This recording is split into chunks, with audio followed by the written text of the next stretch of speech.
बचपन से हमने यही सुना है कि ज़ॉम्बीज के काटने से इंसान भी ज़ॉम्बीज में बदल जाते हैं, पर सोचो एक लड़का ऐसा भी है जिसे ज़ॉम्बीज के काटने से कुछ भी नहीं हुआ, उल्टा उसे जबरदस्त शक्तियां मिल गई जिससे पूरा ज़ॉम्बी समाज डरा हुआ था। जी हाँ, ये कहानी है एक ऐसे लड़के की जो इंसानों पे सबसे बड़ा खतरा माने जाने वाले ज़ॉम्बीज की दुनिया में रहता था। दरअसल 20 साल पहले अचानक ही इन ज़ॉम्बीज ने शहर पर धावा बोल दिया, जहां इन्हें मारने का सिर्फ एक ही तरीका था, उनके लोहे जैसे मजबूत दिल को पूरी तरह से चकनाचूर करना। लेकिन ऐसा करना समुराई युग के लोगों के लिए टेढ़ी खीर साबित हुई, क्योंकि अमेरिका से आने वाली बंदूकें अभी फ्यूचर की बात थी। अब साल दर साल इन ज़ॉम्बीज ने पूरी धरती पर तबाही मचा दी। वो लोगों को मारते या फिर उन्हें अपने ही जैसा बना देते। आखिरकार अपनी जान बचाने के लिए लोग मजबूत किले में छिप गए और सफर करने के लिए या फिर राशन लाने जाने के लिए वो फुल पैक ट्रेनों का इस्तेमाल करने लगे। कहानी की शुरुआत इसी तरह के एक मजबूत किले में ट्रेनों की मरम्मत करने वाले आइको से होती है, जिसका सपना इस दुनिया का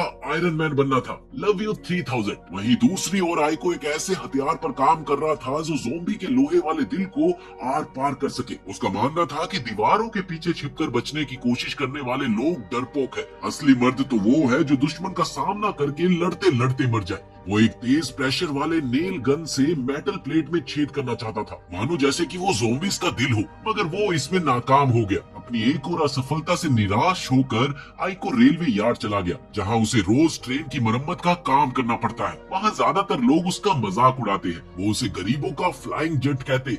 वो आगे JATT सबने मारे CT। अब इधर आइको एक कोच के अंदर जाकर अपने मन में कुछ बड़बड़ाता है कि तभी पास में काम कर रहा उसका दोस्त उसे एक सुझाव देता है कि उसे थोड़ा और बारूद इस्तेमाल करना चाहिए। आइको को ये प्लान पसंद आ गया और वो अपना काम बीच में छोड़कर वापस अपनी लैब में जाने ही लगा था कि तभी उसकी नजर वर्कशॉप में आई एक सुंदरी पर गई। दरअसल ये सुंदरी लड़की कोई और नहीं बल्कि राजकुमारी एन थी, जो अपने पापा की स्टीम पावर्ड गन की मरम्मत करने आई थी। जहाँ एक तरफ सभी लोग राजकुमारी की सुंदरता पर आंखें बिछाए दिख रहे थे, वही आइको उसकी तरफ ज्यादा ध्यान भी नहीं देना चाहता था, क्योंकि आइको की नजर में ये वही राज परिवार था जिसने दुश्मनों के सामने दीवारों के पीछे छिपकर कायरता दिखाई थी। वो अपने वर्कशॉप की ओर जाने के लिए मुड़ा ही था कि इतने में सुपरवाइजर ने उसे बुला लिया। ए हीरो, सुन जरा इधर आ, इस बंदूक में देखना क्या दिक्कत है। दरअसल आइको वहाँ का सबसे होनहार मैकेनिक था। इधर आइको बेमन से इम से बंदूक लगभग छीन सा लेता है और उसकी जांच पड़ताल करने लगता है। इधर इसी बीच एक बंदा दौड़ता हुआ आकर बताता है, कुछ रिफ्यूजीज को लेकर एक ट्रेन आ गई है। ये सुनते ही राजकुमारी चौंक गई, क्योंकि ट्रेन तो अगले दिन आनी थी। इधर बातों बातों में पता चलता है कि बीच रास्ते का कोई स्टेशन पूरी तरह से तबाह हो चुका है, इसीलिए ट्रेन ने वहां रुकने की जगह सीधा यहाँ आने का मन बना लिया। थोड़ी ही देर में पूरे रेलवे यार्ड के लोग उस ट्रेन के इर्द गिर्द जमा हो गए, जहाँ डॉक्टर ट्रेन से आने वाले हर आदमी की जांच कर रहे थे कि कहीं वो अफेक्टेड तो नहीं। इतना ही नहीं, जांच के दौरान लोगों को कपड़े उतारने के लिए भी मजबूर कर दिया जाता। आइको ये सब देखकर पूरी तरह से चिढ़ गया, जिस पर उसका दोस्त उसे समझाता है, अरे तू इतना चिढ़ क्यों रहा है यार, ये तो बस बेसिक क्वारंटाइन प्रोसेस है। इसी बीच जांच कुछ रफ्तार पकड़ती है। वहीं आइको और उसके साथी ट्रेन के बाहरी हिस्से पर लगे खून और गंदगी को धोने का काम संभालते हैं, और सफाई के दौरान आइको को वहाँ ज़ॉम्बी से जुड़ा कोई सुराग मिला, जिसे उसने फटाफट अपने एक्सपेरिमेंट के लिए संभाल लिया। इस पर उसका दोस्त उसे रोकते हुए कहता है, पागल हो गया क्या, ये कानून के खिलाफ है, कोई पंगा हो गया तो। उसने कहा कि मैं ऐसे रूल्स की परवाह नहीं करता। इतने में ही ट्रेन से एक लड़की उतरती है, जिसे देखकर आइको मानो गुम सा हो गया। इधर गार्ड दौड़कर उस लड़की से कहता है कि उसे भी शरीर की जांच करानी होगी, यानी उसे भी अपने कपड़े उतार कर दिखाना होगा कि वो अफेक्टेड है या नहीं। पर वो उसे मारती हुई कहती है कि तुम्हें पता भी है तुम किससे बात कर रहे हो। अब गुस्साया हुआ गार्ड टाइट होने ही लगा था कि तभी इम और उसके पिता वहाँ पर आ गए। उन्होंने बताया कि वो लड़की उनकी मेहमान है, छोड़ दो उसे। इस दौरान एक पादरी भी वहाँ आया और दोनों बिना चेकअप कराए वहाँ से चले जाते हैं। अब पैसा हो तो क्या कुछ नहीं हो सकता बाबू भैया। इधर ठीक उसी समय ट्रेन में से एक आदमी भागकर बाहर आया, जिसे देखकर डॉक्टर चिल्लाते हैं कि वो ज़ॉम्बी की वायरस से अफेक्टेड है। बस फिर क्या था, ये सुनते ही गार्ड ने हवा में फायर करके उसे गिराने पर मजबूर कर दिया और अगले ही पल उसे चारों ओर से घेर लिया। अब आदमी ने बहुत कोशिश की, यहाँ तक कि वो उनके सामने गिड़गिड़ाया भी कि मैं ज़ॉम्बी नहीं हूँ, प्लीज मुझे जाने दो, मैं ज़ॉम्बी नहीं हूँ। मगर गार्ड्स उसे जान से मारने को तैयार थे। इसी बीच आइको ने जोर से स्टॉप चिल्लाया, स्टॉप, और भागकर सीधा उस आदमी के आगे खड़ा हो गया। उसने बताया कि रूल्स के मुताबिक अगर किसी इंसान पर ज़ोंबी होने का शक है तो उसे 3 दिन जेल में रखने का सिस्टम है। ये सुनते ही गार्ड्स और गुस्सा हो गए। बस फिर क्या था, उसकी पिटाई धुलाई शुरू हो गई। हमें सिखाएगा तू? इसी दौरान आइको के बैग से ज़ोंबी का वो सुराग निकल गया, जिसे देखते ही सब लोग डर गए। अब सब यही सोचने लगते हैं कि कहीं आइको खुद अफेक्टेड तो नहीं। पर तभी मौके का फायदा उठाकर उस आदमी ने वहां से भागने की सोची, पर अगले ही पल गार्ड्स ने उसे अपनी स्टीम पावर्ड बंदूकों से गोली मार दी, ठिशक्या, जिससे उसकी मौके पर ही मौत हो गई। अब आदमी के मरते वक्त उन्हें ये समझ आ गया कि असल में वो अफेक्टेड नहीं बल्कि एक आम इंसान था। पर गार्ड्स को इस बात से घंटा फर्क पड़ना था, लिहाजा वो उस बॉडी को ठिकाने लगाने के लिए ले जाते हैं। इधर आइको बुरी तरह से टूट जाता है और उन्हें कोसता है कि क्या उनकी इंसानियत मर चुकी है। जिस पर इम के पिता कहते हैं कि एक गरीब मैकेनिक को इस तरह जवान लड़ाने का कोई हक नहीं। इसी बीच उनका बॉडीगार्ड कुरुसु आइको को बेहोश कर देता है और इम के पिता उसे जेल में डालने का आदेश दे देते हैं। उधर इम को ये बात कुछ खास पसंद नहीं आई। इस पर उनके पिता कहते हैं कि कानून व्यवस्था बनाए रखना उनका फर्ज है और उसके लिए उसे जो कुछ भी करना होगा वो करेगा। देर रात मुंबई आइको से मिलने के लिए उसकी कोठरी में आई, जहां वो उससे पूछती है कि आखिर उसे कैसे मालूम था कि वो आदमी ज़ोंबी नहीं है। इसके जवाब में आइको कहता है कि दरअसल उसे भी नहीं पता था कि वो आदमी इंसान है या ज़ोंबी, मगर वो बिना किसी सबूत के उसे मरते हुए नहीं देख सकता था। वो ये भी बताता है कि उन्हें ऐसे लोगों से नफरत है जिन्होंने ज़ोंबी के डर के आगे इंसानियत ही छोड़ दी। उनमें इतना साहस भी नहीं है कि वो बाहर निकलकर उनसे लड़ सके। उसी वक्त एक और ट्रेन शहर के गेट पर आती है, जहां गार्ड उसका स्वागत करने के लिए दरवाजा खोलते हैं। मगर ये क्या, ये ट्रेन तो रुकी ही नहीं, बल्कि पास आने पर दिखता है कि ट्रेन पर ज़ोंबीज़ का कब्जा है। ये देखते ही जैसे ही गार्ड फाटक बंद करने को होते हैं कि तभी ट्रेन पटरी से उतरकर शहर में भयंकर धमाका कर देती है, जिससे चारों ओर आग भड़क जाती है। अगले ही पल उस धमाके से ज़ोंबीज़ बाहर रेंग कर आते हैं और फिर वो जिसे भी देखते हैं उस पर हमला कर देते हैं। इधर ये देखते ही मुंबई वहां से भाग गई। वही गार्ड्स भी सिचुएशन को संभालने के लिए दौड़ते हैं, जबकि अपना आइको अकेला रह जाता है। वो एक तार की मदद से अपनी कोठरी का ताला खोलता है और अपनी लैब की ओर भागता है, जहां उसका हथियार था। उधर प्रीस्ट और ईम के पिता के साथ कई बड़े लोग ईम को वहीं छोड़कर शहर से दूर किसी सुरक्षित जगह पर भाग जाते हैं, जबकि पूरे शहर में ज़ोंबियों का आतंक बड़ी तेजी से बढ़ रहा था। इधर आइको अपने शेड में भागता है, जहां वो अपने हाथ को काटकर खून की कुछ बूंदे गिराता है ताकि कोई ज़ोंबी उसके लैब तक खींचा चला आए। और हुआ भी कुछ ऐसा ही। एक ज़ोंबी उसके खून के निशान पर चलता हुआ वहां आ ही गया। इधर आइको गन लेकर पूरी तरह से तैयार था, मगर ज़ोंबी सामने के दरवाजे से आने की बजाय छत से हमला कर देता है। अब वो उतना बेवकूफ भी नहीं था जितना सब लोग उसे मानते थे। इसके बाद आइको ज़ोंबी के साथ हाथापाई में उलझ गया, जहां वो अपने नए पियर्सिंग गन से उसके लोहे के दिल को आखिरकार भेदने में कामयाब हो जाता है। इसके साथ ही ज़ोंबी मारा गया, जिसे देखकर आइको खुशी से झूम उठता है। ये मेरा एक्सपेरिमेंट काम कर गया। मगर तभी उसे अपने हाथ में जबरदस्त दर्द महसूस हुआ।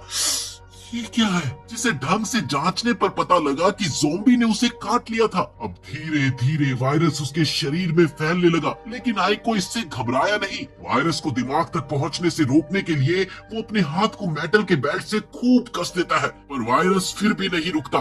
तब आखिर में वो अपने गले में एक फंदा डालकर उसे मशीन की मदद से पूरी जोर से खींचता है। वो अपनी और साथ ही मशीन की पूरी ताकत लगाकर वायरस के बहाव को रोकने की कोशिश करता हुआ खुद को ये याद दिलाता है कि वो डरपोक नहीं है जो 5 साल पहले था, जब उसने अपनी बहन को अपनी आंखों के सामने मरता हुआ देखा था। अपनी एकाग्रता और विल पावर की मदद से आखिरकार उसने वायरस को आगे फैलने से रोक दिया और फिर वहीं पर बेहोश होकर गिर गया। उधर प्रिस्ट और मुंबई शहर के बीचों बीच किसी महल में पहुंचते हैं, जहां प्रिस्ट उसे बताता है कि वो अब आगे नहीं जा सकता क्योंकि उसे भी ज़ोंबी ने जख्मी कर दिया है। इसीलिए वो अब एक देसी बम से अपने दिल को उड़ाकर खुद को ज़ोंबी बनने से रोकता है। वहीं दूसरी ओर मुंबई आगे बढ़ गई, जहां उसे एक ज़ोंबी दिखता है, जिससे वो लड़ने के लिए तुरंत तैयार हो जाती है। पहले तो वो ज़ोंबी को अपने पास आने देती है और पास आते ही अपने कीलदार सैंडल से लात मारकर उसका सिर अलग कर देती है।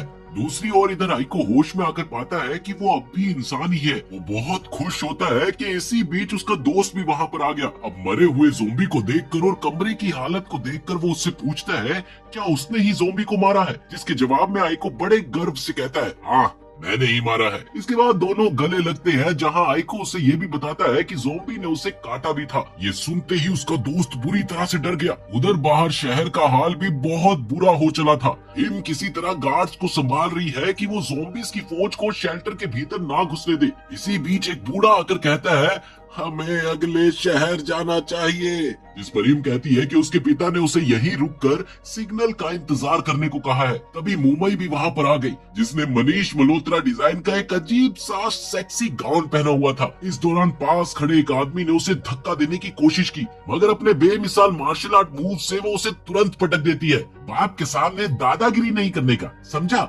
अगले ही पल वो कहती है कि यहाँ किसी भी सिग्नल का इंतजार नहीं किया जा सकता। वो खुद रास्ता साफ करेगी जिससे बाकी लोग ट्रेन तक भाग सके। इसके साथ ही वो ज़ोंबियों की भीड़ के बीच कूद जाती है। इधर एक ज़ोंबी अचानक पीछे से आकर उस पर हमला करने ही लगा था। इतने में ही वो पीछे पलटकर छुरे से उसके सिर को अलग कर देती है। साथ ही उसने कटे हुए सिर को दूसरे ज़ोंबियों के बीच उछाल दिया, जिससे वो गुस्से में उसके पीछे भागने लगे। और बाकी लोगों को ट्रेन तक जाने का रास्ता मिल गया। इधर मूवी उन्हें शहर के टूटे फूटे हिस्सों में घुमा फिरा कर ले जाती और साथ ही अपने ओलंपिक लेवल की फुर्ती और खास हथियारों की मदद से वो खुद को बिना चोट लगाए एक एक ज़ोंबी के दिलों को भेद देती है। आखिरकार सब लोग ट्रेन तक सुरक्षित पहुंच जाते हैं और आइको और उसका दोस्त भी वहां पहुंचते हैं, पर गार्ड्स उन्हें ट्रेन पर चढ़ने नहीं देते। वो उनसे कहते हैं कि पहले तो उन्हें ये साबित करना पड़ेगा कि वो अफेक्टेड नहीं है, इसीलिए एक एक करके तुम लोग अपने कपड़े उतार कर दिखाओ। अब आइको मानने ही वाला होता है कि तभी दो ज़ोंबी आ जाते हैं, जिन्हें देखकर आइको ये सोचता है कि यही वो टाइम है जब वो लोगों को ये साबित कर देगा कि वो उनकी तरफ इंसानों के साथ ही है। वो ट्रेन से प्रेशर खींचकर अपनी गन चार्ज करना चाहता है, मगर उससे पहले ही मुंबई वहां पहुंचकर ज़ोंबी को मार गिराती है। अब इस दौरान आइको उसे पहचान जाता है और वो भी उसे पहचानती है। दोनों कहते हैं कि उन्होंने अपना लुक बदल लिया है। इधर आइको कहता है कि तुम तो मेरी उम्मीद से भी ज्यादा मजबूत हो। ओह बनिया, स्ट्रॉन्ग गर्ल, हाँ स्ट्रॉन्ग गर्ल। इसी बीच मुंबई उसे सूंघ कर समझ जाती है कि वो इंसान नहीं रहा, लेकिन वो फिर भी चुपचाप आगे बढ़ जाती है। इतने में एलीट समुराई कुरुसु कुछ और सैनिकों के साथ आकर आइको पर बंदूक तान देता है। वो उससे कहता है कि तुम्हें तो जेल में होना चाहिए था, तुम यहाँ क्या कर रहे हो। इस पर मुंबई कहती है कि वो ज़ोंबी नहीं है और उसे भी ट्रेन में जाने दिया जाए। इसके साथ ही सब लोग ट्रेन पर चढ़ जाते हैं और इनके लॉकेट जैसे चाबी से ट्रेन चल देती है। उधर म्यूमी भी ड्राइवर कैबिन में आती है, जहां कुरुसु से कहता है कि तुम पीछे के डब्बों की रक्षा करो। जिस पर म्यूमी कहती है अरे अरे खुद भी कुछ कर लो, और ये कहकर वो सोने चली जाती है। वो कहती है कि उसकी बैटरी खत्म है। इस बीच ट्रेन जो तेजी से भाग रही थी कि आगे कुछ और ज़ोंबी चिपक जाते हैं। उधर आइको की नजर एक भारी स्टीम पाइप पर थी जो कि गिरने वाली थी। वो उसे तुरंत हाथ से पकड़ लेता है, जबकि वो काफी गर्म और भारी थी। कोई नॉर्मल इंसान तो उसे रोक भी ना पाए, इतनी भारी। कुछ मैकेनिक उसके साथ मिलकर ट्रेन की मरम्मत करते हैं। इतने में ही एक ज़ोंबी दरवाजे की दरार से अंदर घुसने की कोशिश कर रहा होता है, जिसे देखकर सब लोग बुरी तरह से डर जाते हैं। वहीं आइको मौका पाकर अपना हथियार निकालता है और तेजी से दरवाजा खोल उसे गोली मार देता है और फिर बाहर फेंक देता है। वो कहता है कि अब ज़ोंबी से लड़ना आसान होगा, मगर सब लोग उससे दूर हट जाते हैं। उसका लोहे जैसा दिल दिखने लगा था। अब ये देखकर आइको को भी झटका लगता है। वो कहता है कि शायद उसे वायरस को रोकना चाहिए था, पर अब बहुत देर हो चुकी है। उसके दोस्त को भी उसे देखकर अब डर लगने लगा था। इधर लोगों का ध्यान आइको पर ही था कि तभी वहां पर गश्त लगाते हुए सम्राट कुरुसु भी पहुंच गया। अपनी बंदूक की नोक ताने उसने जैसे ही लोगों से पूछा कि कहाँ है ज़ोंबी, बस फिर क्या था, सभी ने एक साथ आइको की ओर इशारा कर दिया। इधर आइको अपनी सफाई देने की कोशिश ही कर रहा था कि इतने में सम्राट कुरुसु ने बिना कुछ सोचे समझे एकदम से उसे गोली मार दी, ठिशकिया। और साथ ही सैनिकों को ये आदेश भी दे दिया कि वो तुरंत ही दरवाजा बंद कर दे, ताकि वो कभी भी लौट कर ना आ पाए। कुरुसु का वो वार इतना तगड़ा था कि आइको लगभग बेहोश सा होने लगा। उसका शरीर बाहर रेलवे पटरी पर पड़ा था, जहां ढेर सारे ज़ोंबी धीरे धीरे उसकी ओर बढ़ रहे थे। ये मंजर इतना खतरनाक था कि ट्रेन में खड़ा उसका दोस्त ये सब देखकर जोर जोर से रोता चिल्लाता रहा, पर कुछ भी नहीं कर पाया और ट्रेन आगे निकल गई कि तभी अचानक कंट्रोल रूम से आवाज आती है कि ज़ोंबियों की एक भारी भीड़ सामने रास्ता जाम किए खड़ी है। ये सुनकर कुरुसु ने कहा कि ट्रेन उन्हें कुचल देगी। कोई दिक्कत वाली बात नहीं है, कोई घबराने वाली बात नहीं है। पर जैसे ही उसने थोड़ा सा बाहर निकल कर देखा, उसकी नजर सामने खड़े इम के पिता पर गई, जो कि खुद एक ज़ॉम्बी बन चुके थे। अगले ही पल इम ने भी ये मंजर देख लिया, जिससे वो बुरी तरह से टूट गई और इसी बीच कुरुसु उसे वापस अंदर खींच लेता है और उसे समझाता है कि उसे अब उन्हें भूल जाना चाहिए, क्योंकि अब वो उसके पापा नहीं बल्कि एक ज़ॉम्बी है जिनसे इंसानों को खतरा है। इसके साथ ही वो ट्रेन को तेज चलाकर ज़ॉम्बियों को रौंदने का हुक्म दे देता है और ट्रेन उस ज़ॉम्बी के टुकड़ी को रौंदते हुए आगे किले के गेट पर पहुंच गई, जहां ड्राइवर ट्रेन को स्टेशन में लगाकर पुल गिराने का लीवर दबाता है। मगर ये क्या, ज़ॉम्बी के एक गुट ने मशीन में एक रोड फंसा दिया था, जिसे देखकर कुरुसु से हाथ से जाकर लीवर उठाने का फैसला लेता है। हालांकि ऐसा खतरनाक काम करने से सब उसे रोकते हैं, पर कुरुसु का मानना था कि वो एक समुराई है और एक समुराई होने के नाते उसका ये धर्म है कि वो जान देकर भी लोगों की रक्षा करे। इसी बीच खबर आती है कि बाहर कोई है जो ज़ॉम्बियों से लड़ रहा है और अगले ही पल धुंधली रोशनी के बीच में से सबकी नजर आइको पर पड़ी, जो होश में आने के बाद ज़ॉम्बियों को मारता हुआ उस लीवर तक पहुंच गया। यहाँ आइको कोई हीरो नहीं बनना चाहता था, वो तो बस ये चाहता था कि जिन्होंने उसे मरा हुआ समझकर ट्रेन में नहीं चढ़ने दिया, उन्हें इस बात का पता लगे कि उसी ने उनकी जान बचाई है। अगले ही पल उसने लीवर को नीचे कर दिया, जिससे ट्रेन पार निकल गई। इसके साथ ही वो बुरी तरह से टूट गया और जोर जोर से रोने लगा। उधर एक बार फिर से अपने दोस्त को देखकर मोटू ने हुक फेंक कर उसे बचाना चाहा, पर तभी कुछ लोग उसे रोकने लगते हैं। अरे रुक जा, पागल हो गया क्या? इधर आइको भी जानबूझकर हुक नहीं पकड़ता और बड़े प्यार से मौत को गले लगाने के लिए तैयार हो गया कि तभी अचानक वहाँ पर मूमी आ गई, जिसने आइको को ताना मारते हुए कहा, ऐसे सबके सामने रो रहा है चोमू कहीं के, अबे मर्द बन मर्द। इसके साथ ही उसने हुक उसकी कमर पर बांध दिया, जिससे उसके दोस्त ने उसे वापस खींच लिया। अपने दोस्त से बचाए जाने पर आइको उसे गुस्से में कहता है कि आखिर उसे एक ज़ॉम्बी को बचाने की क्या जरूरत थी, जिस पर मूमी उसे डांटते हुए कहती है उसे अब ये बचकानी हरकत करने की कोई जरूरत नहीं है। थोड़ी ही देर में कुरुसु और उसके सैनिक भी वहाँ पर आ गए और उन्होंने आइको से कहा कि अगर उसमें अभी भी इंसानियत बची है तो उसे उनके हाथों मर जाना चाहिए।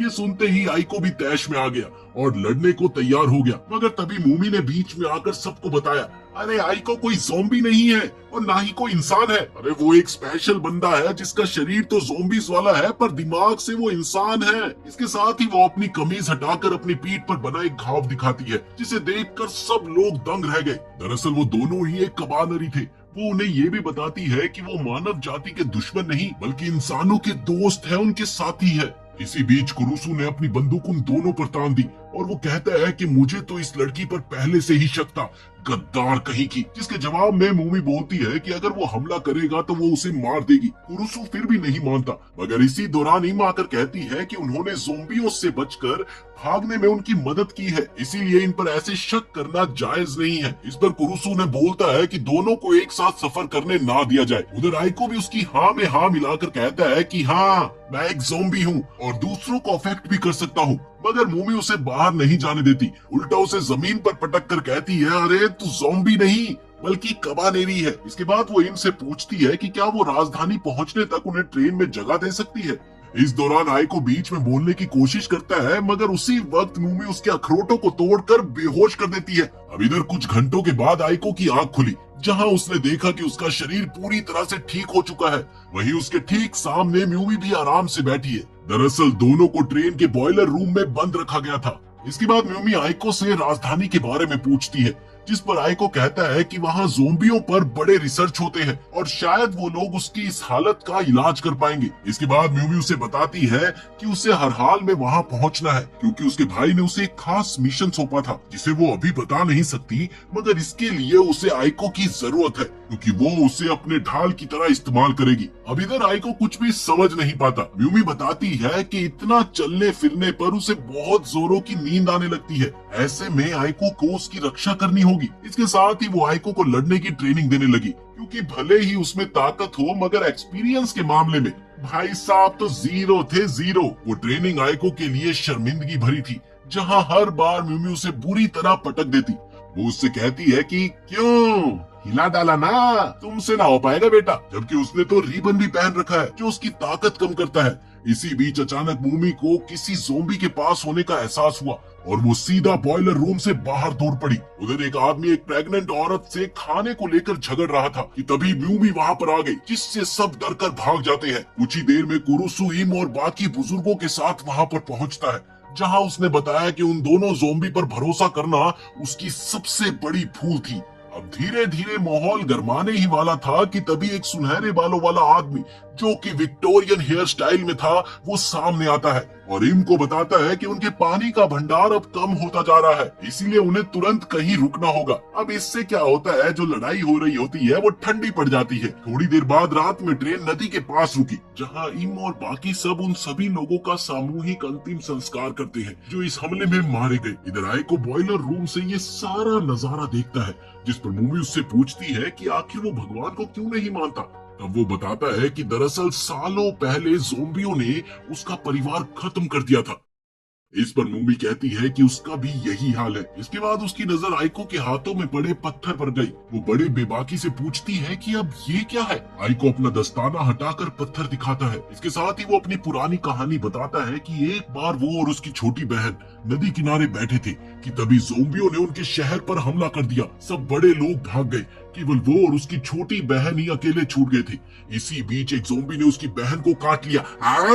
वो मदद के लिए बहुत भागा, मगर किसी ने उसका साथ ही नहीं दिया। वापिस लौटकर जब उसकी नजर अपनी बहन पर पड़ी तो उसने देखा कि उसकी बहन ज़ोंबी बनने लगी थी। वो पल इतना इमोशनल था कि आइको खुद को रोक नहीं पाया और अपनी बहन को गले लगाकर वो खूब रोया।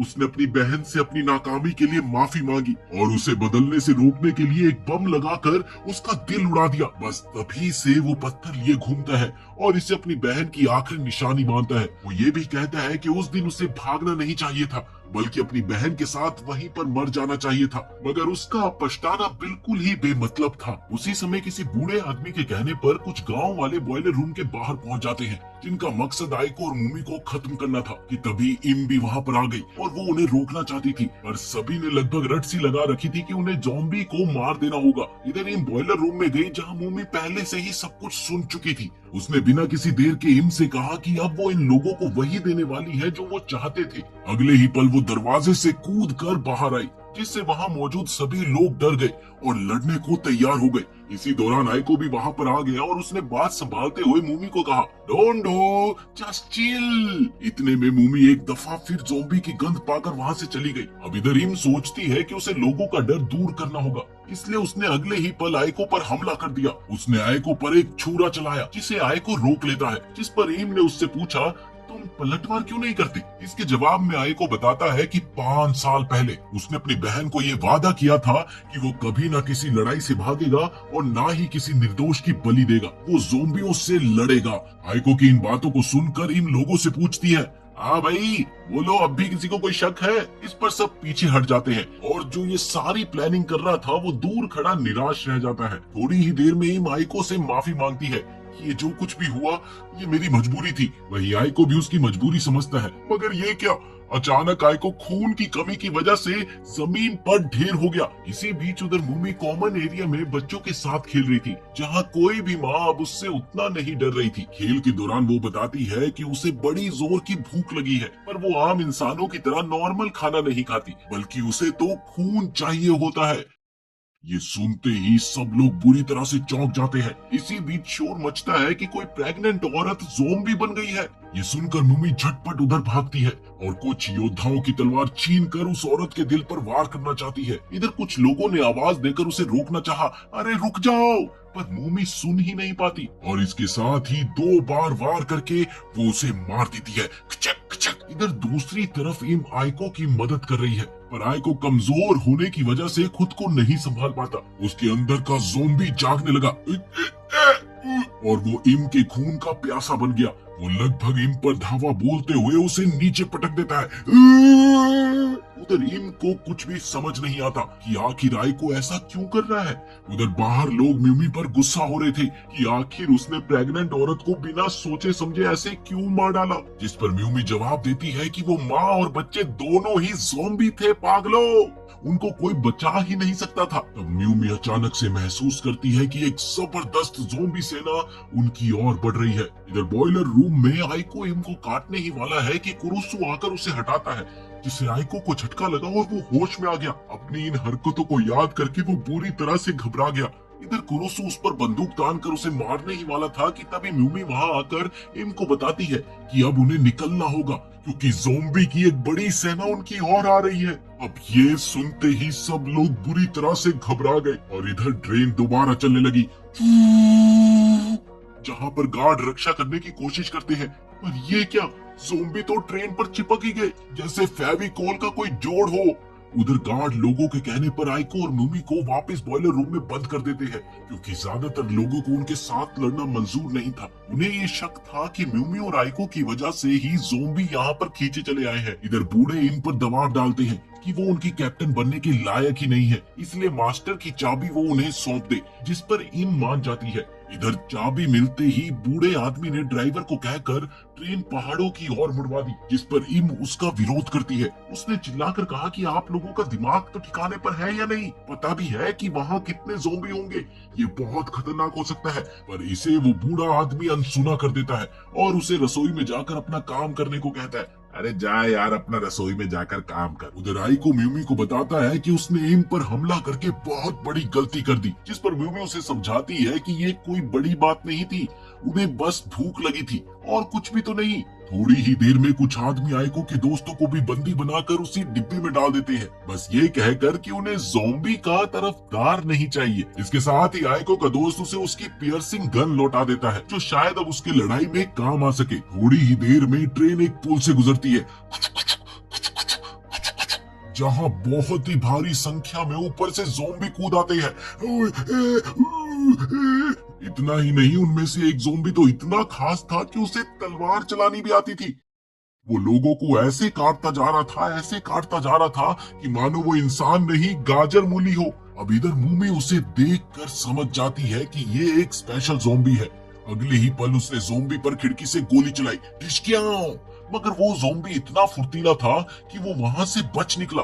उस अकेले ज़ोंबी ने न जाने कितने लोगों को मारकर उन्हें भी ज़ोंबी बना दिया। अब जैसे जैसे शहर नजदीक आ रहा था, डिब्बे में ज़ोंबीज़ की गिनती बढ़ती जा रही थी। वो बूढ़ा चाहता है कि अफेक्टेड डिब्बे काट दिए जाए, मगर इस पर इम कहती है कि वो लोगों की मदद करेगी। उसने योद्धाओं को साथ लेकर ये कमान संभाली। इस दौरान एक भारी भरकम आदमी कुरुसु को सुझाव देता है, ज़ोंबीज़ का सर उड़ाना दिल पर वार करने से आसान है मेरे दोस्त। अब ये बात सुनते ही कुरुसु तुरंत तलवार लेने दौड़ गया। वहीं इसी बीच लोग भी उसे रोकने की कोशिश करते हैं। अरे रुक जा मेरे भाई। एक और जहां एक लड़का ज़ोंबियों का हाथ खींचकर अफेक्टेड हो गया, उसने अपने दिल में बम लगाकर खुद को उड़ा दिया ताकि वो उनकी तरह इंसानों पर खतरा न बन सके। वहीं दूसरी ओर धमाका इतना भयंकर था कि उससे बैरल ही फूट जाता है।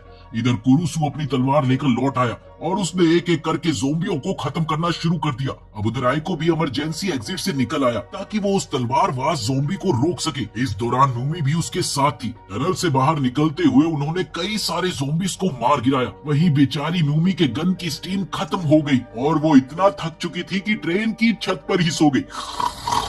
उधर कुरुसु बाकी ज़ोंबियों से निपट ही रहा था कि तभी उसका सामना स्मार्ट तलवारबाज ज़ोंबी से हो गया। पहले तो कुरुसु उसे देखकर थोड़ा हैरत में पड़ गया कि कोई ज़ोंबी हथियार कैसे चला रहा है। इसके बाद ज्यादा ना सोचते हुए वो उससे भिड़ गया। उसने ज़ोंबी को उस होल तक ढकेल दिया जो धमाके से ट्रेन की दीवारों पर हुआ था। अगले ही पल उसने ज़ोंबी के दिल पर वार करना चाहा, पर ये क्या, उसकी तो तलवार ही टूट गई। जिसके बाद ज़ोंबी ने उसके शरीर में तलवार घुसा दी। इस दौरान कुछ लोग गोलियां चलाकर कुरुसु को बचाते हैं और उधर आइको म्यूमी को छत पर हुक से बांध देता है ताकि वो गिर न जाए। इसी बीच म्यूमी उससे कहती है कि जीत के आना है लौंडे, और वो दोबारा से सो जाती है। थोड़ी ही देर में आइको के दोस्त भी वहाँ पर आ जाते हैं, जिन्हें वो म्यूमी की देखभाल करने को कहता है। तुम इसका ध्यान रखना। इधर जैसे ही आइको आगे बढ़ा, उसे भी गजब की भूख महसूस हुई, जिससे अगले ही पल उसका शरीर कमजोर पड़ता गया। उधर वो तलवारबाज ज़ोंबी बचे हुए लोगों पर कहर ढा रहा था कि तभी आइको ऊपर से झांकते हुए चिल्लाता है, कोई मुझे खून दो, मैं तुम्हें ज़ोंबी से आजादी दूंगा। अब आइको की ये बात सुनकर शुरू में तो लोग हिचकिचाए, पर तभी इम ऊपर आ गई और वो अपना हाथ काटते हुए कहती है, ये लो खून, लेकिन बदले में तुम हमारे लिए लड़ोगे ना। इधर खून की खुशबू से ज़ोंबी तलवारबाज भी उसकी ओर लपका, पर इस दफा कुरुसु ने उसे रोक लिया। उधर आइको ने इम के हाथ से खून चूसा और जैसे ही खून उसके लोहे के दिल तक पहुंचा,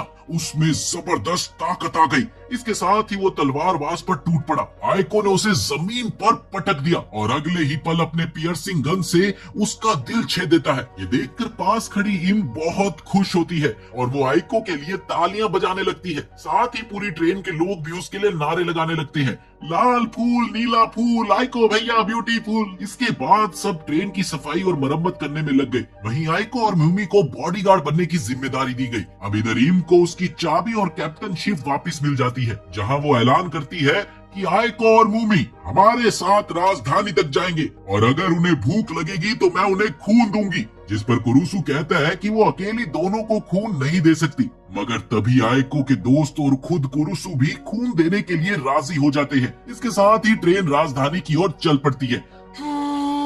इसके बाद जल्द ही वो अजीब सुनहरा बंदा आइको की पियर्सिंग गन देखकर वैसे ही गन्स बनाने लगता है जो ज़ोंबी के दिल को भेद सके। अब इधर आइको भी ज़ोंबी के दिल से निकले मेटल को तलवार पर चढ़ाने का प्रयोग करता है ताकि तलवार और ज्यादा मजबूत हो जाए। इतने में अचानक से ट्रेन रुक जाती है। दरअसल ड्राइवर ने इमरजेंसी ब्रेक लगाया था। इधर ईम के पूछताछ में पता चलता है कि जिस शहर में उन्हें रुकना था वो जवाब ही नहीं दे रहा। असल में शहर ज़ोंबियों के हाथों तबाह हो चुका था, मगर कुछ लोग अब भी वहाँ पर जिंदा थे। इसलिए इम उनके लिए एक बचाव दल भेजती है जो कि कुछ बचे लोगों को लेकर आते हैं। इस दौरान म्यूमी एक आदमी को देखती है जो कि उसकी जान पहचान का होता है। वो उसे वहाँ से गुजरते वक्त बाहर बुलाता है, सुनो जरा। जहाँ म्यूमी को ये पता चलता है कि उस ईमू नामक आदमी के पास म्यूमी के भाई के लिए खास खबर है। कुछ सरकारी अफसर ह्यूमन विरोधी हथियार जमा कर रहे हैं, इसीलिए उसके भाई को सतर्क रहना चाहिए। इस पर म्यूमी कहती है कि उसका भाई पहले ही उसे निकाल चुका है, वो कुछ नहीं करेगा। ये सुनते ही इनू ने अचानक म्यूमी पर हमला कर दिया, पर म्यूमी उसे रोक लेती है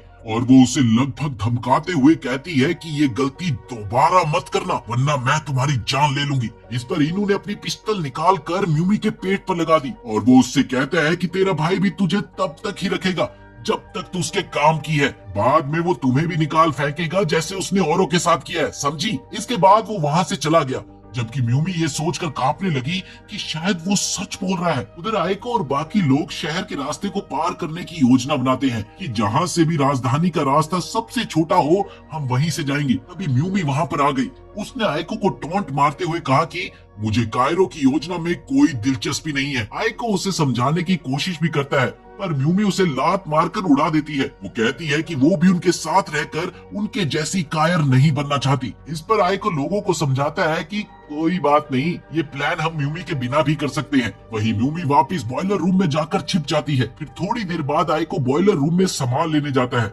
जहां वो म्यूमी से पूछता है कि वो इतना अजीब बर्ताव क्यों कर रही है, जिस पर म्यूमी कुछ भी नहीं कहती। अब इधर ट्रेन शहर में घुसी, जहां लोग क्रेन से टूटी हुई इमारत हटाने जाते हैं। आइको के दोस्त क्रेन कंट्रोल पैनल में थे, जहां से वो लोअर लेवल पर ज़ोंबीज को मारने का प्लान करते हैं। इधर म्यूमी बाहर निकलकर सीधा बॉयलर रूम की ओर भागी ताकि वो अकेले ही उन ज़ोंबीज को खत्म कर दे। उसकी ये हरकत आइको को बिल्कुल भी पसंद नहीं आई और वो उसे इग्नोर कर देता है। म्यूमी दरवाजा तोड़कर अंदर घुसती है, जहाँ 100 से भी ऊपर ज़ोंबी उसके सामने थे। वो बम गोली चाकू से एक एक करके सबको मारने लगी और इसी दौरान वो खुद भी थोड़ी सी घायल हो गई। वहीं कुछ देर बाद आइको और उसके दोस्त भी उसी जगह पर पहुंच गए जहां म्यूमी पहले से मौजूद थी।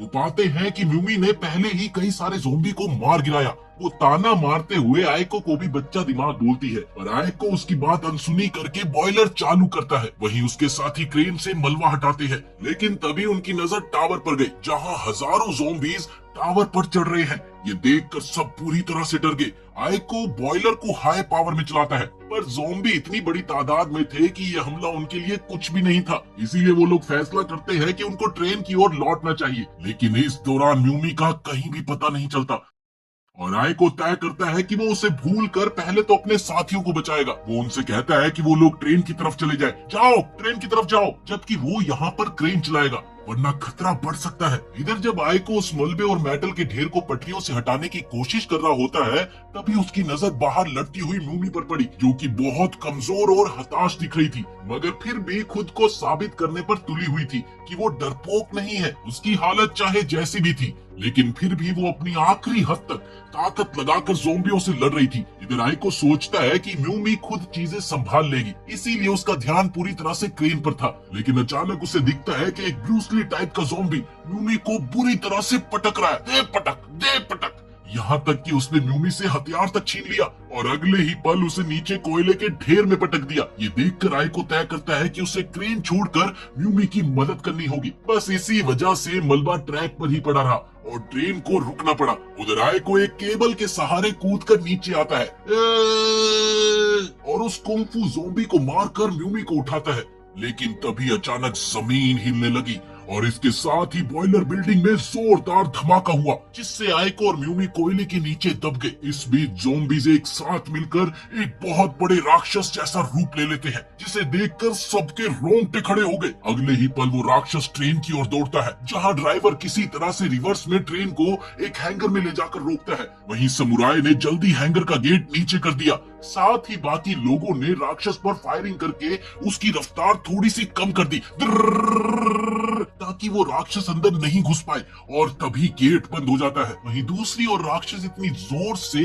गेट से लगा कि ज़ोंबियों का झुंड ही टूट गया। उसी वक्त उधर म्यूमी को एक डरावना सपना दिखा, जहां उसने देखा कि उसकी एक दोस्त को सिर्फ इसलिए मार डाला गया क्योंकि उसमें ज़ोंबी के बदलने के लक्षण दिखे थे। इससे म्यूमी बुरी तरह से डर गई, मगर उसने किसी तरह से अपने जज्बात छिपा लिए, क्योंकि उसका मुंह बोला भाई, जो दरअसल उसका मास्टर था, तुरंत वहां से निकलना चाहता था। नींद से जागने पर उसे एहसास हुआ कि वो मलबे के नीचे दबी हुई है और अब वो और ज्यादा अफेक्टेड हो गई है। कुछ देर बाद आइको मलबा हटाते हुए कहता है उसने क्रेन छोड़कर उसे बचाने की गलती की, सिर्फ इसलिए ताकि वो उसकी जान बचा सके। इस पर म्यूमी कहती है कि वो उसे छोड़कर चला जाए, वो खुद यहाँ से निकल जाएगी और साथ ही ज़ोंबियों का भी सफाया कर देगी। जिस पर आइको जवाब देता है कि वो एक चट्टान के नीचे फंसी हुई है और अभी वो इतनी कमजोर है कि कुछ नहीं कर पाएगी। लेकिन तभी म्यूमी के शरीर में ज़ोंबी का खून हावी होने लगा, जिससे वो बुरी तरह से डर गई कि कहीं वो सच में ज़ोंबी ना बन जाए। इस बीच आइको जल्दी से उसे बोतल बंद खून पिलाता है, जो वो अपने साथ लाया था, जिसे पीकर म्यूमी ने बेहतर महसूस किया। तभी आइको की नजर सामने की ओर गई, जहां एक ज़ोंबी का झुंड उनकी ओर आ रहा था। वो सोचता है कि पहले इनसे निपट लिया जाए, लेकिन फिर वो म्यूमी को देखता है। उसका मानना था कि जब तक वो लड़ सकता है वो लड़ेगा, पर म्यूमी को वो यूं बेबस नहीं मरने देगा। उसने अपनी पियर्सिंग गन संभाली और अपने हाथ को एक दफा फिर से काटकर खून की बूंदें गिराता है, ताकि ज़ोंबी उसकी ओर आए। वो वहां से कुछ दूर दूसरे हिस्से में ज़ोंबियों को लड़ने के लिए ले जाता है। इसी बीच म्यूमी बेहोश सी हो गई, जहां उसे अपने गांव के तबाह होने की यादें आती है और जहां पर ज़ोंबियों ने म्यूमी की मां को भी मार डाला था। उसे बस इतना याद था कि तब उसकी जान एक घोड़सवार आदमी ने बचाई थी। इधर म्यूमी ये सब देख ही रही थी कि इतने में कुछ योद्धा ट्रेन वाले पहुंचकर उसे मलबे से निकालते हैं। फिर वो होश में आते ही तुरंत आइको को ढूंढने दौड़ पड़ी, जो उसे दूर एक जगह बेहोश पड़ा मिलता है, जहां उसके साथ बहुत सारे मरे हुए ज़ोंबी भी पड़े हुए थे। वो दौड़कर उसके पास गई, जहां उसने पाया कि वो बुरी तरह से घायल होने पर भी जिंदा है। अब वो ट्रेन की ओर लौट ही रहे होते हैं कि रास्ते में वो काला राक्षस ज़ोंबी एक बार फिर से आ जाता है। वो तेजी से ट्रेन पर चढ़ जाते हैं, जबकि वो बड़ा सा राक्षस टनल को तोड़कर अंदर घुसने की कोशिश करने लगा। इधर कुरोसू ने सबसे पूछा कि क्या हम इसे हरा सकते हैं। इस पर आइको के दोस्त को लगता है कि उनके पास स्टेशन से मिली भारी तोप है, उससे अगर कोशिश करे तो शायद हम इसे हरा सकते हैं। इधर म्यूमी बताती है कि इस कॉलोनी के अंदर एक मेन ज़ोंबी होता है, कोर, जिसे अगर हम मार दे तो पूरी कॉलोनी ढह जाएगी। अब तोप से सीधा कोर तक पहुंचना मुमकिन नहीं था, पर हाँ, उससे कोर को बाहर लाया जा सकता था। और फिर म्यूमी कहती है कि इसके बाद मैं उसे खत्म कर दूंगी। कुछ घंटों बाद आइको मलबा हटाता है ताकि ट्रेन आगे बढ़ सके, और ये क्या, वो बड़ा सा मॉन्स्टर ट्रेन का पीछा करने लगा। इधर फैटी तोप पर तैनात था, जिसे म्यूमी बताती है कि मॉन्स्टर को आखिरी पल तक और पास आने देना और फिर गोला दाग देना। लेकिन फैटी घबरा गया। वो पहले तो जल्दी फायर कर देता है, जिससे मॉन्स्टर के सिर का बस कुछ हिस्सा ही उधड़ पाता है और कुछ ज़ोंबी ट्रेन पर आकर गिरते हैं। अब गार्ड उन्हें रोकने की कोशिश करते हैं। वहीं आइको और कुरुसु भी लड़ाई में कूद जाते हैं। कुरुसु ने आइको की बनी नई तलवार ली, जिससे दिल भेदना और भी आसान हो गया था। इसी बीच उस बड़े से राक्षस ने उछलकर ट्रेन के पिछले डब्बे को तोड़ दिए, मगर फैटी इस बार सांस रोककर सही मौके का इंतजार करता है और जैसे ही मॉन्स्टर एकदम पास आ गया, उसने कोर वाले हिस्से को टारगेट करके फायर कर दिया। जिससे कोर दिखने लगा। इसी के साथ म्यूमी ने आगे बढ़कर उसी कोर ज़ोंबी पर वार कर दिया, जिससे पूरी कॉलोनी फट सी जाती है। इधर आयको म्यूमी को पकड़े हुए वापस ट्रेन में चढ़ जाता है, पर ट्रेन इतनी तेजी से जा रही थी कि बैलेंस न रहकर एक तरफ को झुक गई। तभी लाउड स्पीकर से सबको कहती है कृपया अपनी दाईं ओर झुक जाए ताकि ट्रेन बैलेंस हो सके, वरना अगला स्टेशन यमराज का घर होगा। लेकिन अगले ही पल सबने जोर लगाया और इस तरह ट्रेन पटरी पर आ गई और फिर वो सही सलामत शहर पार कर जाते हैं। थोड़ी देर बाद ही ट्रेन किसी और शहर की ओर पहुंचती है, जहां उन्हें संकेत मिलते हैं कि लोग अब भी जिंदा है। सब लोग खुश हो जाते हैं। वो आगे जाकर स्टेशन पर रुकते हैं। इम वहां के मेयर से मिलने का सोचती है। वहीं आयको और वो सुनहरा इंजीनियर बताते हैं कि जेट बुलेट बनाने का मटेरियल खत्म हो चुका है और ट्रेन की मरम्मत के लिए भी सामान चाहिए। इस पर इम कहती है कि वो सारा सामान आज ही खरीद ले, क्योंकि हम कल निकलेंगे। शहर के बाजार में सब टीमें जाकर जरूरी सामान लेती हैं। लड़कियां खाना और कपड़े खरीदती हैं। वहीं आयको और उसका दोस्त ट्रेन के पुर्जे ये सब खरीदने में लगते हैं। उधर इम मेयर के घर जाती है, मगर वो नहीं मिलता, इसीलिए वो किसी मिनिस्टर से मिलती है। उसने मिनिस्टर को आयको द्वारा बनाई जेट बुलेट की ताकत दिखाई, जिसे देखकर मंत्री तो बहुत ज्यादा खुश हुआ। इसीलिए वो बदले में लोगों के लिए खाना और घायलों को शहर में रखने के लिए मान जाते हैं। अगली सुबह सभी उठकर बाहर देखते हैं कि एक काली ट्रेन स्टेशन में दाखिल हो रही है। तमाम लोग जमा होकर उनके लिए तालियां बजाते हैं। दरअसल वो ट्रेन लिबरेटर्स की थी, एक आजाद ज़ोंबी शिकारी दल जो उजड़े शहरों को ज़ोंबियों से मुक्त करके इंसानों को लौटाता है। जल्द ही लिबरेटर बाहर आते हैं, जिनका लीडर राजा का त्यागा हुआ बेटा बीबा था। म्यूमी उसे देखते ही दौड़ पड़ी। ये देखकर सब लोग दंग रह गए कि ये ही उसका भाई है, जिसका जिक्र म्यूमी हमेशा करती थी। वहीं आयको को उस पर शक था, क्योंकि उसने बातें सुनी थी कि म्यूमी का भाई कोई हीरो नहीं, बल्कि एक ऐसा शख्स है जो मानता है कि कमजोरों को मरना चाहिए। इसी दौरान भीड़ उनका स्वागत करती है। वहीं इम और कुरुसु भी बीबा से मिलते हैं, जहाँ पर बीबा इम को पहचान लेता है। उसने बताया कि वो तो राजधानी के किसी बड़े मंत्री की भतीजी है। इस पर इम कहती है कि उसे पता नहीं था कि म्यूमी सचमुच उसकी ही बहन है। तब बीबा ने बताया कि दरअसल म्यूमी मेरी असली बहन नहीं, बल्कि मैं उसका मुंह बोला भाई हूँ। इसी बीच आयको भी वहाँ पर आ गया। अब बीबा उसे अपने बारे में बताने ही लगता है कि तभी आयको बोल पड़ता है कि मैं तुम्हें पहले से ही जानता हूँ। तुम वही हो ना जिसने म्यूमी को ये सिखाया है कि कमजोरों को जीने का कोई हक नहीं। ये सुनते ही बीबा बुरी तरह से चौंक गया। थोड़े टाइम बाद वो दोनों जब एक दफा फिर से आमने सामने होते हैं, तब आयको उससे दोबारा पूछता है कि आप सच में मानते हैं कि कमजोर को मरना चाहिए? जिस पर बीबा ने जवाब दिया, ये तो नेचर का नियम है, जो काबिल है बस वही बचेगा। और मेरा मानना है कि हमें जिंदा रहने के लिए भागना नहीं चाहिए, बल्कि लड़ना चाहिए और ज़ोंबियों को जड़ से खत्म कर देना चाहिए। ये सुनते ही आयको का नजरिया उसके लिए कुछ बदल सा गया। अब इधर शहर के गार्ड्स ने अचानक से अलार्म बजाकर सबको चेतावनी दी कि एक बहुत बड़ा ज़ोंबियों का झुंड शहर की ओर बढ़ रहा है। उधर शहर का मेयर दूर खड़ा घबरा गया, क्योंकि वो खुद राजा के किसी बंदे के साथ मिलकर ये सारी साजिश रच रहा था, जिसमें मंत्री कहता है कि ओ जी आप टेंशन ना लो जी, लिबरेटर ज़ोंबियों से अपने आप निपट लेंगे, तुसी टेंशन ना लो। और जब बीबा मैदान में होगा तो सही मौका देखकर हम उसे भी मार डालेंगे जी, आप बस चिल करो। इधर गार्ड दीवार पर चढ़कर ज़ोंबियों को गोली मारते हैं, ढिशक्याओ ढिशक्याओ ढिशक्याओ। और इसी दौरान ब्रिज को भी नीचे किया गया ताकि बीबा की ट्रेन डेंजर एरिया में घुस सके। इसके बाद एक तरफ वो अपनी सेना को आदेश देता है कि ज़ोंबियों को बम से उड़ा दो, वहीं दूसरी तरफ वो खुद भी घोड़े पर चढ़कर मैदान में उतर गया। इधर उसके सिपाही स्टीम बाइक्स पर तेजी से दौड़कर कई ज़ोंबियों को पल भर में मार गिराते हैं कि तभी कुछ ज़ोंबी अचानक ही उन पर टूट पड़े। इसके साथ ही म्यूमी बीबा के एक सहयोगी के साथ अपनी कबानेरी ताकत दिखाती है। दोनों साथ मिलकर ज़ोंबीज को अलग अलग करके उन्हें खत्म कर देती है। जहां एक तरफ सबका ध्यान ज़ोंबीज पर था, वहीं दूसरी तरफ इनोकू पीछे से बीबा के पास आ गया। थोड़ी देर की बातचीत के बाद उसने गुस्से में आकर बीबा पर वार कर दिया, पर बीबा ने उसके इस मूव को पहले ही भांप लिया था। वो उसे चकमा देकर घुटनों पर ले आता है और वो उसे मारने ही वाला था कि इनोकू मदद की गुहार लगाने लगा। आयको ने जब तक उसे बचाना चाहा, बीबा ने उसे मार दिया। उधर शहर के मेयर को जैसे ही पता चला कि हत्या की कोशिश नाकाम रही है, तभी बीबा के लोग आकर उसके गार्ड और मंत्री को मार मार कर उसे बंधक बना ले जाते हैं। इसी बीच मैदान में इन बीबा से फिर माफी मांगती है, जिस पर बीबा ने कहा, अरे अरे इसमें सॉरी की क्या बात है, बल्कि हम तो आप लोगों को राजधानी तक छोड़ देंगे। इसके साथ ही 2 ट्रेनें राजधानी के लिए रवाना होती है, जहां एक और फैटी और आयको की बीबा की बात को लेकर बहस चल रही थी। वहीं दूसरी ओर म्यूमी बीबा की ट्रेन में जांच करवा रही थी, जहां उसे वो दिन याद आ गया जब उसकी माँ मारी गई थी। बीबा ने एक खंजर फेंक कर उससे कहा था, बचने के लिए किसी को मारना सीखो, और अगले ही पल म्यूमी ने अपनी माँ के हत्यारों को मार गिराया। इसके बाद बीबा ने उसे अपने ग्रुप में ले लिया और फिर उसे ज़ोंबी वायरस से कबानेरी बनाया ताकि वो उसके कहने पर लड़ सके। म्यूमी की जांच पूरी होने पर बीबा उससे कहता है, जाओ इनकी मास्टर की चाबी ले आओ, उसे कोई सवाल जवाब नहीं चाहिए, बस वो उसे ले आए। इसके साथ ही म्यूमी वहाँ से बाहर चली गई। इधर बीबा अपनी गुप्त लैब में गया, जहाँ पर अनेक ज़ोंबी बंद थे और साथ ही में एक बहुत बड़े ज़ोंबी का दिल भी था, जिसके बिल्कुल साथ में ही शहर का मेयर बंधा हुआ था। उधर आयको को अचानक अपने आसपास ज़ोंबी के होने का आभास हुआ और वो उसे ढूंढते ढूंढते फैटी के साथ ट्रेन की छत पर पहुंच गया, जहां वो ये बताता है कि बीबा की ट्रेन में ज़ोंबी मौजूद है। इसी बीच म्यूमी इम को धमकाते हुए उससे मास्टर की मांगती है, जो मास्टर की दो, पर इम को कुछ भी समझ नहीं आता। वो उससे जबरदस्ती चाबी लेने ही वाली थी कि इतने में वहाँ पर ड्राइवर आ गई और उसने बताया कि चाबी मेरे पास है, मैं इंजन संभाल रही थी, ये लो ये रही चाबी। इसके साथ ही म्यूमी खुश होकर वापस चली गई। इधर ड्राइवर और इम म्यूमी की इस हरकत के बारे में बात कर ही रहे थे कि तभी फैटी भागता हुआ वहाँ पर आता है।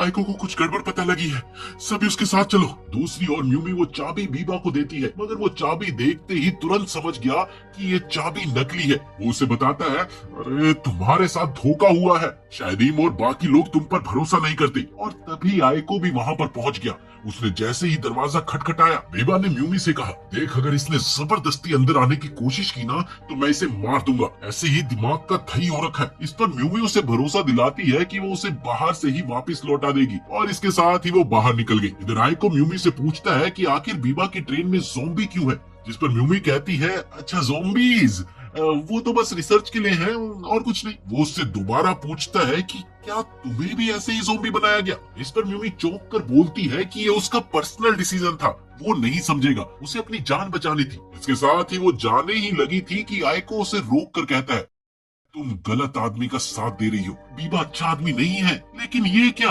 ये बात म्यूमी को इतनी बुरी लगी कि उसने आयको को धक्का दे दिया और कहा कि तुम मेरे भाई को नहीं जानते, और वो अंदर चली गई। और इस दौरान पीछे खड़े इम और फैटी ने ये सारी बातें सुन ली। अगले दिन उनकी ट्रेन एक और स्टेशन पर रुकती है, जहाँ का मेयर बीबा और उसकी टीम को आने नहीं देता। मतलब इम की ट्रेन अब बीबा से अलग हो जाएगी। ये सोचकर इम को कुछ राहत मिली, मगर अगले ही पल वो सोचती है कि शायद इससे राजधानी तक पहुँचने की हमारी संभावना कम हो जाएगी। इधर आयको सब महत्वपूर्ण लोगों को जुटाता है और कहता है कि मुझे बीबा की ट्रेन में सैकड़ों ज़ोंबी महसूस हो रहे हैं, अच्छा है कि हम अलग ही रहे। पर म्यूमी उनके साथ जा रही है। उधर जब वो मेयर के मैंशन की ओर बढ़ते हैं तो फैटी उन्हें देख लेता है और तुरंत आयको को इसकी खबर देने दौड़ता है। कुछ ही देर में बीबा और उसकी टीम मेयर के मैंशन में पहुंची, जहां राजधानी से आए समुराय उन पर भरोसा न होने के कारण बंदूक तान देते हैं। बीबा ने उसे अपनी मर्जी का करने दिया, मगर तभी म्यूमी को टॉयलेट आ गई और मेयर के एक आदमी ने जैसे ही उसे रास्ता दिखाया, वो इस मौके का फायदा उठाकर वहाँ से भाग जाती है। इधर आयको और फैटी उसे पुल की ओर भागते हुए देखते हैं तो उन्होंने उसका पीछा किया। इधर म्यूमी सारे गार्ड्स को गिराकर पुल नीचे कर देती है, जो कि लिबरेटरों के लिए इशारा था। ठीक उसी वक्त आयको और फैटी भी वहाँ पर आ गए और वो म्यूमी से पूछते हैं कि वो क्या कर रही है। इस पर बस म्यूमी इतना कहती है कि वो बस लिबरेटरों को शहर में आने दे रही है, क्योंकि ये बिल्कुल ठीक नहीं है कि उन्हें बाहर रखा जाए जबकि वही लोग ज़ोंबियों से लड़ते हैं। वो कहती है कि उनका इरादा बुरा नहीं, मगर तभी उसकी नजर लिबरेटरों के पीछे पड़ी, जहां उसने देखा कि ज़ोंबियों का एक बहुत बड़ा हुजूम उनके साथ चला आ रहा है। ये देखकर शहर के गार्ड्स की तो पैंट गीली हो गई, कि तभी आयको पुल बंद करने के लिए दौड़ पड़ा, पर उसकी ये कोशिश नाकाम हो जाती है और इसी के साथ ज़ोंबी शहर में घुस जाते हैं और जो भी उनके सामने आता वो उसे मारते जाते। उधर उस समुराय का ध्यान जैसे ही थोड़ा सा भटका, बीबा ने अगले ही पल उसे मार डाला।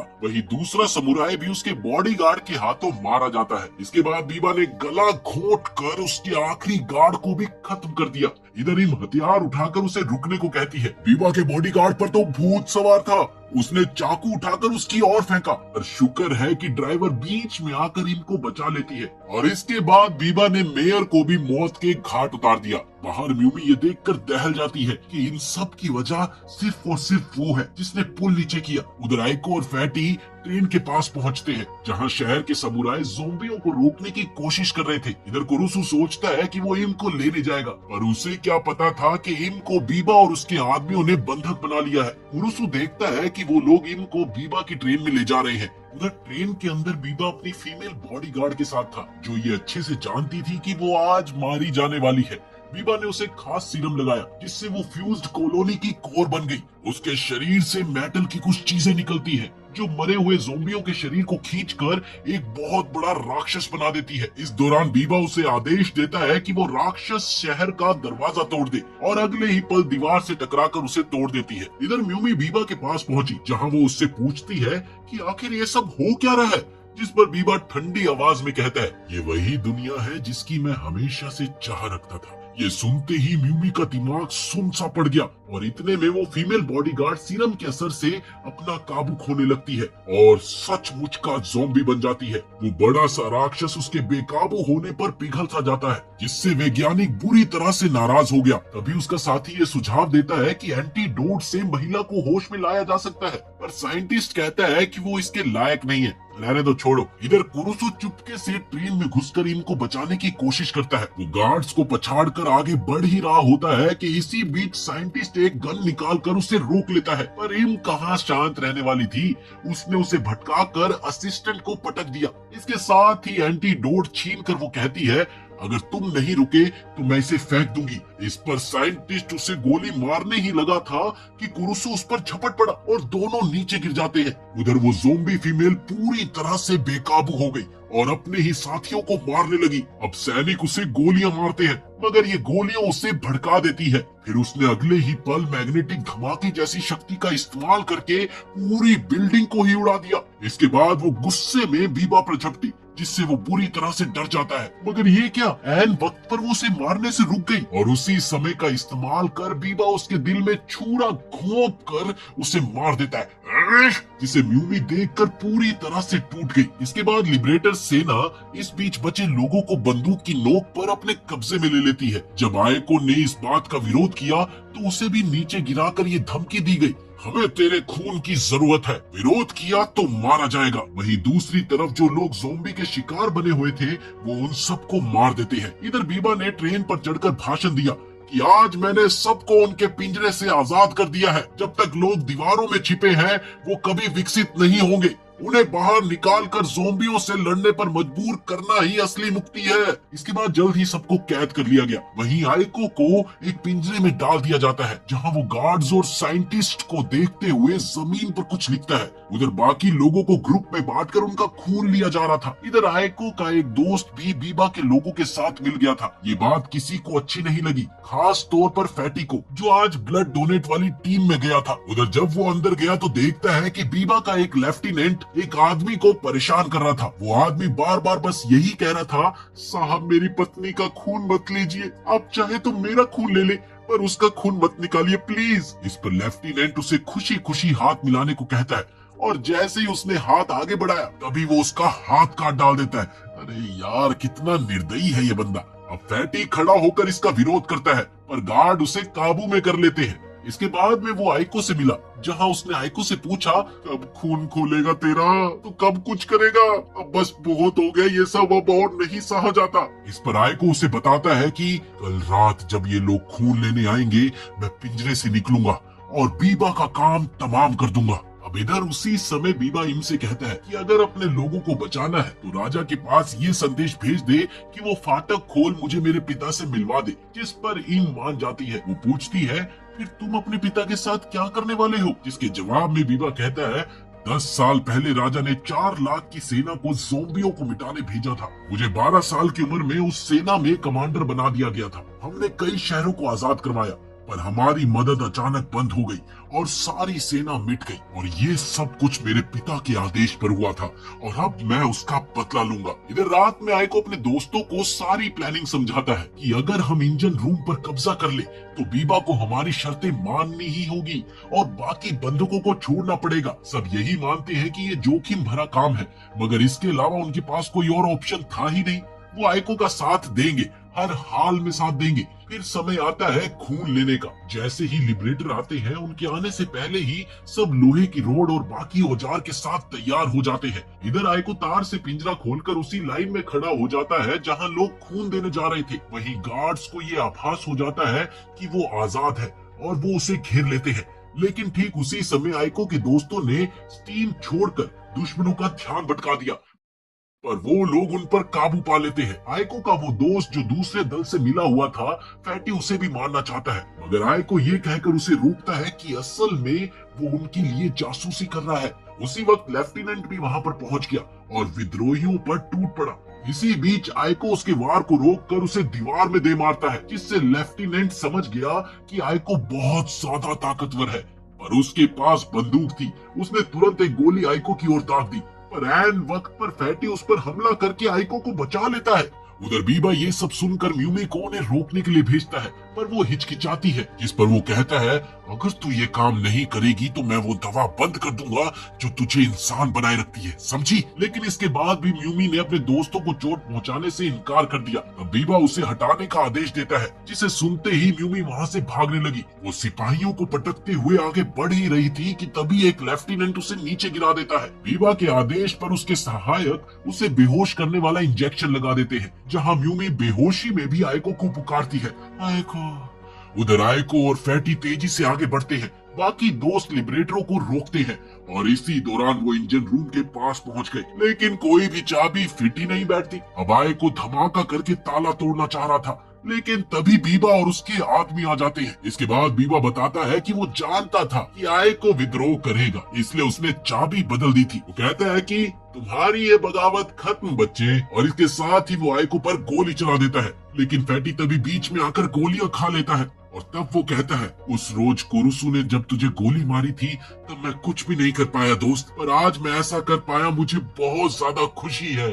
और इसके साथ ही वो शांति से मर जाता है। इस घटना से आयको फूट फूट कर रोता है, मगर बीबा उससे पूछता है कि अपने दोस्त को खोकर कैसा महसूस कर रहे हो तुम? ये सुनते ही आयको को गुस्सा आ गया और वो उस पर टूट पड़ा, पर बीबा का राइट हैंड उसे गिराकर पीटने लगता है। इसी बीच बीबा म्यूमी को बुलाता है, जाओ और आयको को मार डालो। वो पूरी तरह से उसके वश में थी। आयको कुछ बोल ना पाए इससे पहले म्यूमी उसकी छाती में छुरा घोंपकर उसे ट्रेन से बाहर फेंक देती है, जिस पर बीबा उसे शाबाशी देता हुआ आगे बढ़ जाता है। शाबाश शाबाश। वही म्यूमी एक मूर्ति सी जड़ होकर खड़ी रह जाती है। थोड़ी देर बाद आयको के दोस्त उस जगह पर पहुंचते हैं और वो वहां फैटी को मरा हुआ पाते हैं। तभी सिपाही कहता है कि अपने डिब्बे में लौट जाओ, लेकिन एक लड़की चीख कर कहती है, मारना है तो हमें भी यहीं पर मार डालो। मगर बीबा के लोग उन्हें छोड़ देते हैं और इसके साथ ही वो सब फैटी को लेकर चले जाते हैं। इधर इंजन रूम में बीबा म्यूमी से कहता है कि मेरा पिता हमेशा से कायर था। जब एक रात बत्ती गुल हुई, उसने डर कर अपनी तलवार चला दी, जिससे मैं घायल हो गया था। जब उसे इस बात का पता चला तो उसने कोई जिम्मेदारी न लेते हुए सब कुछ डर पर डाल दिया। तभी से मैं उनसे नफरत करता हूँ और जिंदगी भर करता रहूंगा, और अब मैं उसे और उसके पूरे शहर को मिटा दूंगा। इसके बाद वो म्यूमी को वो सीरम लगाता है जो उसे फ्यूज्ड कॉलोनी की कोर बना देगा और जिससे वो राजधानी के फाटक को तोड़ने के लिए इस्तेमाल करेगा। इधर राजधानी में राजा जनता को बताता है कि बीबा कितना निर्दयी है, उसने एक शहर तबाह कर दिया, मगर डरो मत, हम उसे हरा देंगे। लेकिन इसी दौरान एक ऑपरेटर आकर उसे एक बहुत बड़े मॉन्स्टर की सूचना देता है, लेकिन ये क्या, राजा उसे ही मार देता है। उसका मानना था कि ज्यादा जानकारी डर फैलाती है। उधर आयको बहता बहता समुद्र तट पर बेहोश मिलता है। फिर वो एक सपने में देखता है कि उसकी बहन म्यूमी का रूप लेकर उसे मारने आई है। वो अचानक ही घबराकर जाग गया। उसने फैटी की मौत को अपनी गलती मानी कि इसी बीच उसकी नजर एक ज़ॉम्बी पर गई, जिससे वो डर कर एक जहाज के मलबे में छिप गया। इधर एम की ट्रेन जैसे ही राजधानी पहुंचती है, वैसे ही मैसेंजर राजा को बताते हैं इम ने बीबा को कैद कर लिया है। ये सुनते ही राजा उन्हें अंदर आने देता है। इम एक तरफ का ड्रामा करती है कि उसने बीबा को पकड़ा है ताकि उसके लोगों को शहर में जगह मिल सके। इस पर उसके अंकल और दूसरे अफसर को विश्वास सा नहीं होता। वो कहते हैं कि वाकई इतनी आसानी से। तब इम बताती है कि सब ने बहुत मेहनत की और पूछती है क्या हमें शहर में रहने की जगह मिल सकती है। इसके जवाब में अफसर 1 हफ्ते के लिए जेल में क्वारंटीन करने के लिए मान जाता है, जिससे हिम तुरंत मान जाती है। इसके बाद उसे और बीबा को महल में बुलाया गया। उधर कुरुसु आइको से पूछता है आखिर तुम भाग क्यों गए, जिस पर आइको ने जवाब दिया मैं कुछ भी नहीं कर पाया। इसके बाद कुरुसु ने उसके मनोबल को बढ़ाते हुए कहा कि चलो अब वो टाइम आ चुका है कि हम सब साथ मिलकर सबको बचाएं। पर आइको मना करता है, जिससे कुरुसु से गुस्से से वही छोड़कर चला जाता है और आइको एक बार फिर से टूटकर रोने लगता है। इधर राजा के दरबार में बीबा घुटनों पर था। उसने अपने पिता से कहा कि अगर आपने मुझे कभी बेटा माना है तो खुद अपने हाथों से मुझे मार दीजिए। ये सुनते ही राजा ने वही खंजर उठाया जो कभी उसने बीबा को दिया था, मगर ये क्या, खंजर खोलते ही एक पिन उसकी हथेली में चुभ गई। इसके बाद अचानक वो सबको बताने लगा कि मुझे इंसानों और ज़ोंबियों में फर्क पता चल जाता है और यहाँ भी एक ज़ोंबी है। ये सुनते ही वहाँ मौजूद लोग सतर्क हो गए और अगले ही पल राजा में ज़ोंबी के लक्षण दिखने लगे, जिससे घबराकर एक गार्ड ने उसे गोली मार दी। राजा नहीं मरता। इस पर बीबा लगभग पूरे बदले हुए हाव भाव में कहता है कि और मारो, एक गोली काफी नहीं होगी इनके लिए। इसके साथ ही लोगों ने उसे गोलियों से छलनी कर दिया। इसके बाद बीबा उठकर अपने बाप की लाश से कहता है देखा, मैंने तुम्हें नहीं मारा, ये तो वो डर था जिसने लोगों को ऐसा करने पर मजबूर कर दिया। और इसके साथ ही वो उसकी छाती में खंजर घोंप देता है। इधर पूरे शहर में दहशत फैल गई कि कुछ ज़ोंबीज़ अभी भी छिपे हुए हैं और उनके आसपास ही हैं। इस डर से लोग आपस में ही एक दूसरे पर टूट पड़े, जबकि उधर इम का अंकल उसे सुरक्षित जगह पर ले जाता है। और इसी दौरान बीबा की नजर एक आदमी पर गई जो उसके पिता की बॉडी को पैर से रोंद रहा था। वो उसे तुरंत गोली मार देता है और राजा की कुर्सी पर बैठकर अपने पुराने पलों को याद करता है। उधर कुरुसु एक बाइक ठीक करके आइको के पास गया, जहां उसने आइको को बताया कि दरअसल तुम्हें म्यूमी ने मारा नहीं बल्कि बचाया है, और अगर तुम्हें मेरी बातों पर भरोसा नहीं है तो तुम अपने घाव देखो। वो घाव बिल्कुल तुम्हारे दिल के करीब है पर दिल पर नहीं है। वो चाहती तो वो तुम्हारे दिल पर भी वार कर सकती थी। इसका मतलब म्यूमी ने तुम्हें बचाया है, मगर उसका ऐसा करने का क्या फायदा, तुम तो उसे बचाने तक नहीं जा रहे हो। ये सुनकर आइको को हिम्मत मिलती है। खैर उधर म्यूमी शहर में फैली लाशों के बीच भटक रही थी। वो धीरे धीरे और ज्यादा अफेक्टेड हो रही थी और इस दौरान उसे अपनी माँ की बात याद आ गई। उसकी माँ कहती थी कि तितलियां मरे लोगों की आत्मा ले जाती है और उसने लाल तितलियों का झुंड देखा, जिससे वो डर गई। इसी बीच उसके लोहे के दिल से मानो पंख निकलने लगे और थोड़ी ही देर में वो मॉन्स्टर बन गई। इधर आइको फैसला करता है कि वो भी फ्यूज्ड बनेगा। वो एक साइंटिस्ट के पास गया और उससे कहता है कि मुझे भी ब्लैक सीरम दो, मैं भी फ्यूज्ड बनने को तैयार हूँ। इस पर साइंटिस्ट ने उसे बताया कि ये सीरम केवल फीमेल काबानेरी पर काम करता है, मगर आइको नहीं मानता। वो कहता है कि मुझे थोड़ी ताकत चाहिए, भले ही उसकी जान क्यों ना चली जाए। उसका केवल एक ही मकसद है, बीबा को जान से मारना और मूमी को बचाना। वो ब्लू सीरम खुद को इंजेक्ट कर लेता है, जिससे उसे काफी ताकत महसूस होती है और साथ ही उसे अपने गले पर एक पट्टा सा महसूस होता है, जिसके बारे में साइंटिस्ट ने उसे बताया कि अगर वो ये पट्टा तोड़ेगा तो उसे खतरनाक शक्तियां मिलेगी। इस पर आइको बड़े ही जोश में कहता है कि आज मैं किसी अपने को मरने नहीं दूंगा, और वो पट्टा तोड़ देता है। इसके बाद आइको और कुरुसु स्टेशन पहुंचकर ज़ोंबियों को आसानी से खत्म करते हैं, मगर आइको को ऐसा लगता है कि वो अपने शरीर पर कंट्रोल धीरे धीरे अब खो रहा है। इस पर कुरुसु ने उससे कहा कि अगर तुम कभी भी पूरी तरह से ज़ोंबी बन गए तो मैं तुम्हें भी मार दूंगा। उधर म्यूमी एक खतरनाक मॉन्स्टर में बदल गई। वो लगातार राजधानी के रक्षकों के हमलों को झेलती रही, मगर उसका दिमाग मानो चल सा गया था। उसे लगता है कि सब उससे मर जाने को कह रहे हैं। वो लाल तितलियों को उड़ा रही थी और अनजाने में सारे मकान तोड़ रही थी। अब इधर बीवा ये सब कुछ देखकर खुश हो रहा था कि सब कुछ उसकी प्लानिंग के मुताबिक ही चल रहा है कि तभी अचानक वहाँ आइको आ गया। लोग उस पर गोली चलाते हैं पर वो सबको पछाड़ देता है। उधर कुरुसु ऊपर से हमलावरों को रोकता है। इधर बीबा का एक आदमी आइको पर ट्रेन चलाने की कोशिश करता है, मगर आइको एक ही झटके में गार्ड्स को हटाकर मैग्नेटिक पल्स सा छोड़ता है, जिससे ट्रेन हवा में उछलकर फट जाती है। आइको को भी समझ नहीं आया कि आखिर ये हुआ कैसे। उसकी बॉडी लगभग पूरी तरह से आउट ऑफ कंट्रोल हो रही थी। तभी बीबा के एक साथी ने उस पर फिर से वार किया, जिससे आइको ब्लॉक करके उसके दिल में तलवार घुसा देता है। उधर दूर खड़ा बीबा सारा तमाशा देख रहा होता है। इसी दौरान उसके एक लैब असिस्टेंट ने पास में आकर उसे ये बोलकर एंटीडोट पकड़ा दिया कि अगर जरूरत हो तो इसका इस्तेमाल करना। इसके बाद बीबा अपना पट्टा ढीला करने लगा ताकि उसकी छुपी हुई ताकत बाहर आ सके।